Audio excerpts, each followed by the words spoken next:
Hey, Matt from the A-Team here, and today we're gonna go from this to this. We're lighting like the movie Joker. Let's go.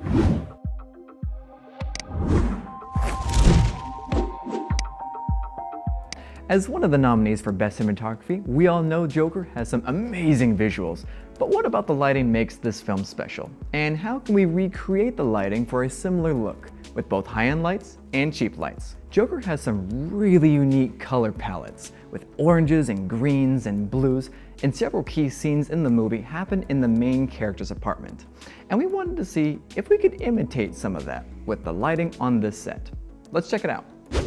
So how do you set up a scene like Joker? Well, first, the TV flicker. And for that we have our super cool Nova light setup. This is the Aputure Nova. There is a cool light setting inside called a TV effect, and that allows the light to just flicker every couple of seconds or every few frames to imitate a flickering TV. And we also intentionally set this light to be more of a blue tone to contrast the very warm environment that we have set up. This also serves as the key light for our talent. So one of the accent lights we have set up is the 300X with a spotlight attached to it. This is meant to simulate a street light coming through the window. So we have our light set to 2700 Kelvin. That's pretty good, pretty orangey looking, but not orange enough. So we placed an orange gel in front of the light. Not only can you use the barn doors to shape it, you can also insert gobos. They're basically just discs with shape on top. So in this case, we have blinds. There's an actual texture of blinds in the gobo itself. So for our second spotlight, we use the same exact fixture as before, a 300X set to 2700 Kelvin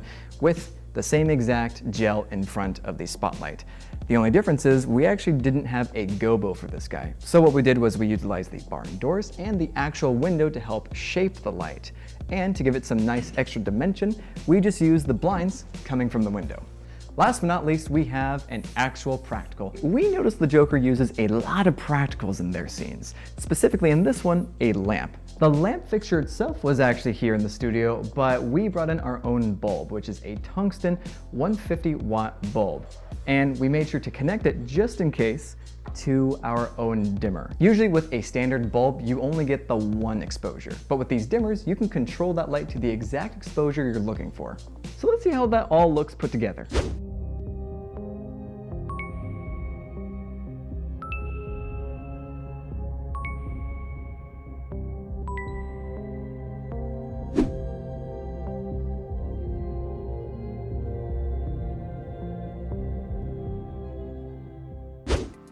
So what happens when you don't have a huge expensive LED panel? For example, what we have for the TV is a 672 Aputure panel. This guy doesn't necessarily have a TV effect, but what you could do instead is have someone behind the LED panel and just wiggle the brightness back and forth to kind of emulate a flickering effect. For the light itself, it's actually daylight balanced, but we still weren't getting the same blue color we were going for, so we of course added a blue gel. So for our window light, we didn't exactly have a spotlight with a gobo attached. We just used a simple can light from Walmart, and even then we only used the bulb. We didn't even use the can piece itself.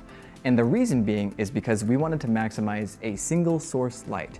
With a can, we would have spread that light out across the entire dish. So we left it at just the bulb itself. Now, while we don't have a gobo, we still created a blinds effect by cutting strips into our cardboard piece. Last but not least, we have our practical, and we didn't really modify this light all that much. The only thing we did was dim it down just a hair to match the rest of the exposures of our lights. And without further ado, let's take a look at all of this put together.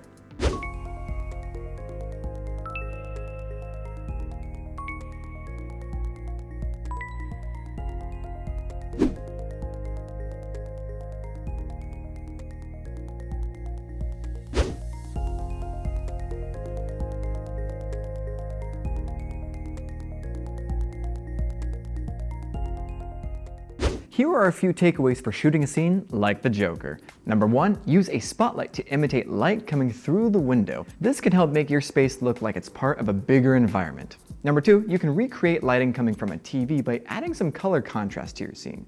This also makes the room feel bigger. And number 3, use a dimmer on practicals in your frame. This way you can adjust them based on the exposure of the rest of your scene.